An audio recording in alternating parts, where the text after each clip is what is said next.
안녕하세요. 마이웨이입니다. 보시는 것처럼 암호화폐 시장이 소폭의 좀 상승은 나왔어요. 그래서 비트코인 같은 경우가 0.65% 정도 상승을 해가지고 현재는 26.8K를 보이고 있는데, 그런데 좀 아쉬움이 남는 그런 상승이긴 합니다.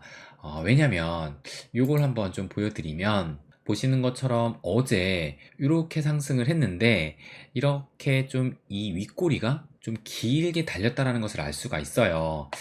그러니까 제가 어제 이렇게 공유를 했을 때만 해도 뭐 장대 양봉까지는 아니지만 그래도 비교적 긴 이런 양봉을 만들면서 이 비트코인이 27.4K까지도 올라섰었거든요. 그런데 간밤에도 시간이 갈수록 비트코인이 좀 하락을 하더니만 결국엔 27K가 좀 무너졌고, 그래서 현재는 그래도 조금 더 올라가지고 지금은 26.8K를 보이고 있는 상황이에요. 그래서 어제만 해도 이걸 다시 보여드리면 요 하락 추세선을 좀 강하게 돌파하는 이런 움직임이 나와가지고, 제가 어제 영상에서도 여기서 횡보를 하다가 이 하락 추세선을 이탈하는 것이 아니라 좀 강한 슈팅이 나와서 상승을 보여야지만 이 하락 추세선을 깰 수 있다라고 말씀을 드렸는데, 그런데 그 부분이 좀 안타까운 것이, 다시 보여드리면 결국에는 이 상승분을 거의 반납을 했거든요. 그럼 이렇게 볼 때는 요 하락 추세선을 지금 요 윗꼬리에 이렇게 맞추다 보면은, 그러면 여기를 시작으로 해서 중간에 여기와 또 맞닿게 되고, 그리고 어제 이 윗꼬리의 상단인 여기와 맞닿게 되면서 결국에는 아직은 이 하락 추세선을 뭐 시원하게 돌파를 하지는 못했다라고 이렇게 또 분석을 할 수가 있을 것 같습니다. 그래서 어제 좀 그래도 좀 상승이 나왔음에도 이 하락 추세선을 시원하게 좀 돌파를 하지 못했던 것이 그 부분이 좀 아쉬움으로 남는 것 같아요.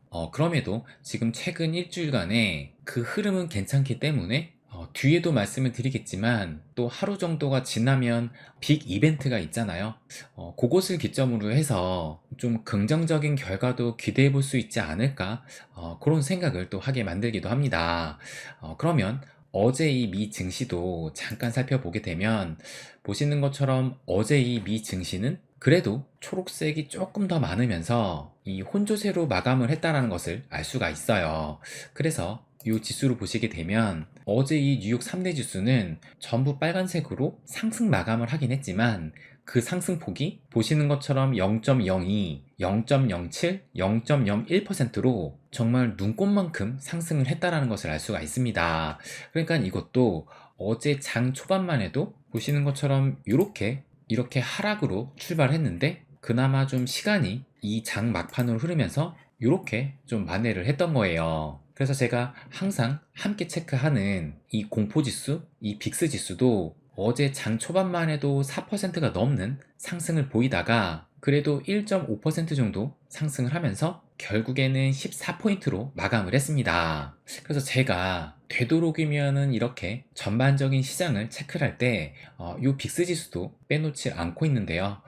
그런데 이 기사를 한번 보시게 되면 뚝 떨어진 월가의 공포 지수는 올해 강세장이 지속된다라는 것을 시사한다라는 이런 기사가 오늘 오전에 또 나왔습니다. 그러면 이 기사를 좀 자세히 보게 되면, 월가의 베테랑으로 꼽히는 뭐 니콜라스 콜라스라는 이런 리서치의 뭐 설립자가 미국 증시 강세장이 지속될 것으로 내다봤는데, 그런데 그 이유를 여기 보시면 이 콜라스는 월가의 공포지수라 불리는 변동성 지수, 이 빅스 지수가 팬데믹 이후 가장 낮은 수준을 기록하고 있다라고 하면서, 인플레이션과 추가 금리 인상 리스크에도 불구하고 올해 증시 강세장이 지속될 가능성이 크다라고 말을 했다라고 합니다. 그래서 저도 지난주에 이 빅스 지수가 이 코로나 이전 수준으로 하락을 했다라고 하면서 그때 기억으로 한 12.8포인트까지 떨어졌다라고 제가 말씀을 드렸던 것 같아요. 그런데 또 한 분석가는 이렇게 떨어진 이 공포지수는 남은 올 한 해도 강세장을 지속할 거다라는 이런 전망을 또 하고 있다는 겁니다.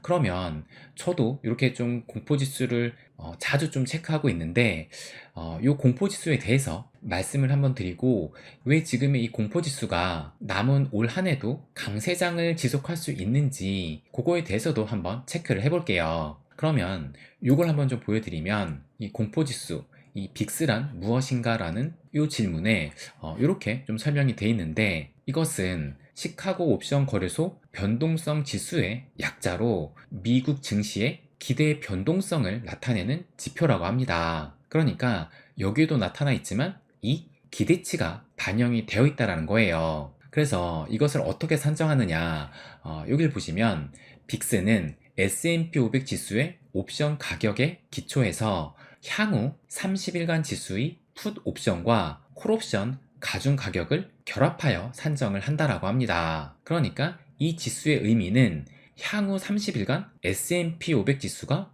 얼마나 변동할 것인지 투자자들의 생각이 반영되어 있다라고 볼 수 있다라는 거예요. 그러니까 향후 30일간의 이 S&P 500 지수가 상승할지 떨어질지에 대해 이 투자자들이 그 옵션에 프리미엄을 붙이는 것이기 때문에 이 빅스 지수가 상승을 하게 되면 불확실성이 커지고 변동성이 커질 수 있다라고 해석을 해서 이 공포지수가 올라가게 되면 좀 그 리스크가 커지고 있다라고 해석을 한다라는 겁니다.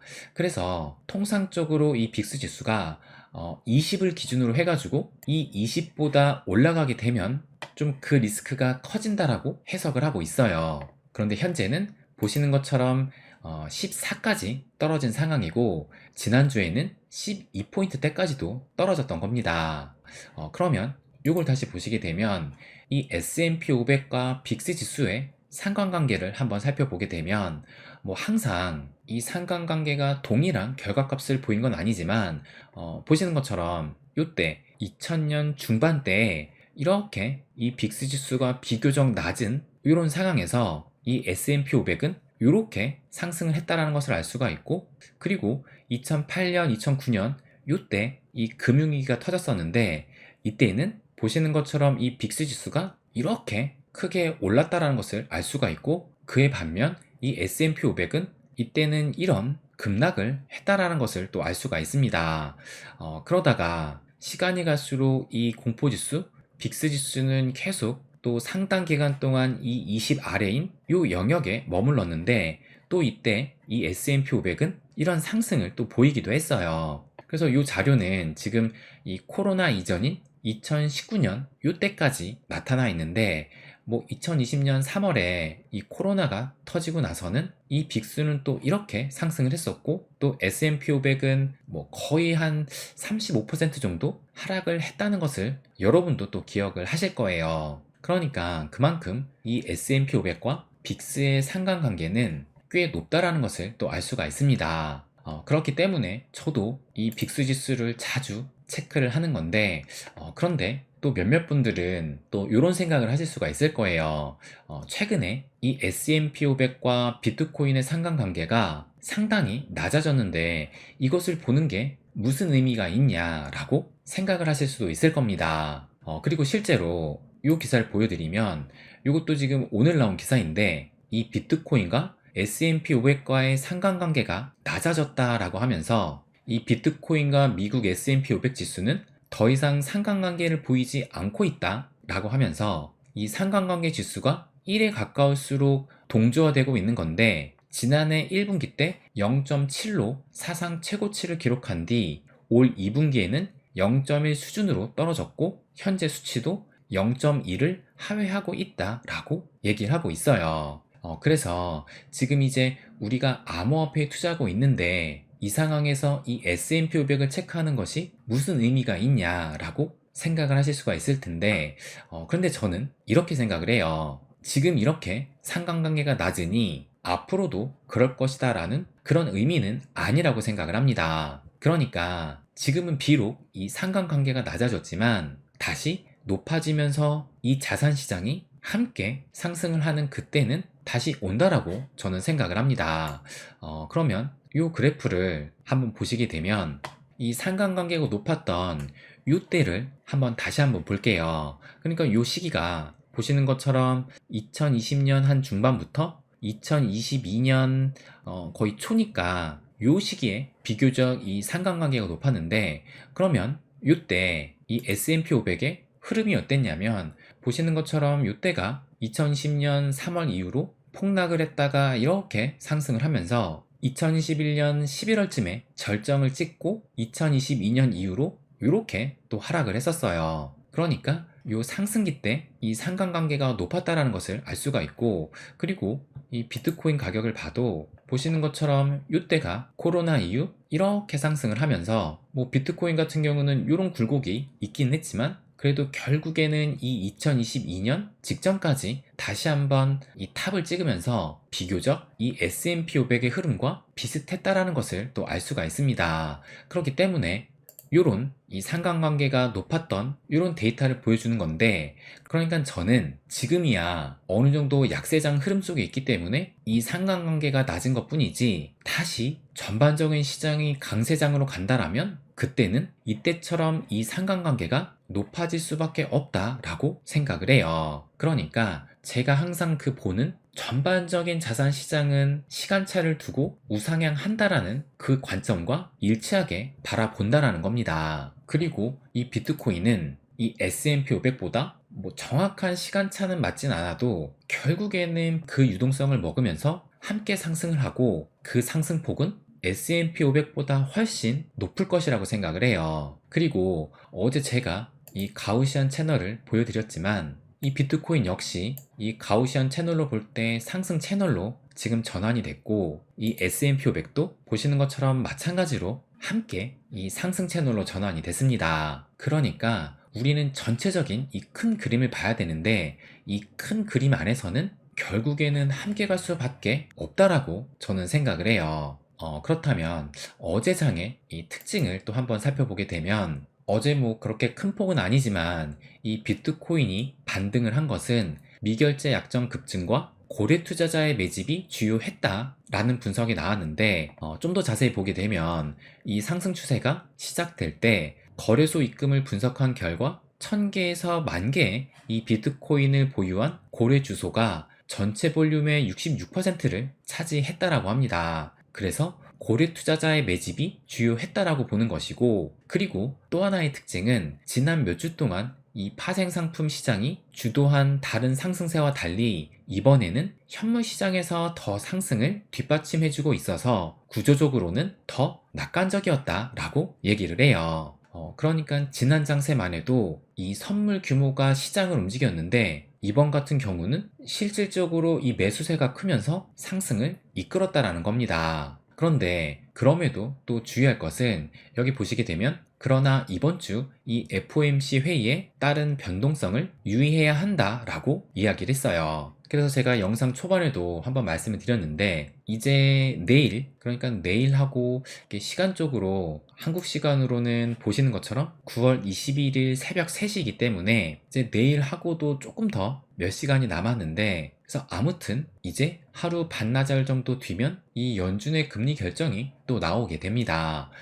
그래서 지금 이 시장의 예측으로는 보시는 것처럼 이 금리 동결을 무려 99%, 그러니까 저는 이 99%를 뭐 처음 보는 것 같은데, 아무튼 지금 이 시장은 금리 동결을 99%로 볼 정도로 거의 확실하게 보고 있다는 것을 알 수가 있고, 그렇기 때문에 금리 인상 여부가 중요한 것이 아니라, 이 기사를 보게 되면 뉴욕의 증시는 FOMC 성명과 파월 입에 달렸다라는 이런 기사가 또 나오기도 했습니다. 그럼 이 기사를 좀 자세하게 보게 되면, 또 한 시장 전략가는 이번 FOMC가 시장에는 거대한 동력이 될 것이다 라고 전망을 하면서 시장을 급격한 상승세로 또는 하락세로 몰고 갈 수도 있다라고 전망을 했어요.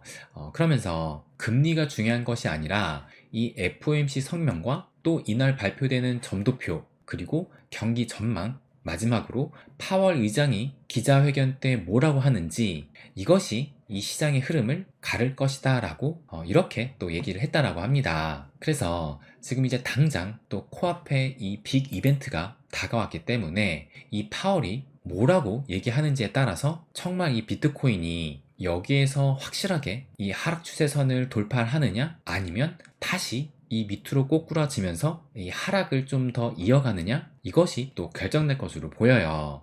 그래서 아무튼 좀 조만간 이 큰 변동성이 예상이 되는데, 뭐 어떤 결과가 나오든 위로 가면 뭐 땡큐인 것이고, 만약에 아래로 간다 하더라도 이것을 또 한 번의 저가 매집의 기회로 삼는다라면 뭐 이것을 크게 두려워할 상황은 아니다라고 저는 생각을 해요. 그래서 늘 말씀드리지만 이 투자에 대해서는 이 조급함을 느끼는 순간 지는 게임이기 때문에 이 평정심을 유지하면서 과연 결과가 어떻게 나올지 좀 담담하게 기다리면 되지 않을까 생각을 합니다. 네, 그럼 오늘은 여기까지 하겠습니다. 항상 제 이야기 끝까지 들어주셔서 감사드립니다. 부자가 되는 길, My Way.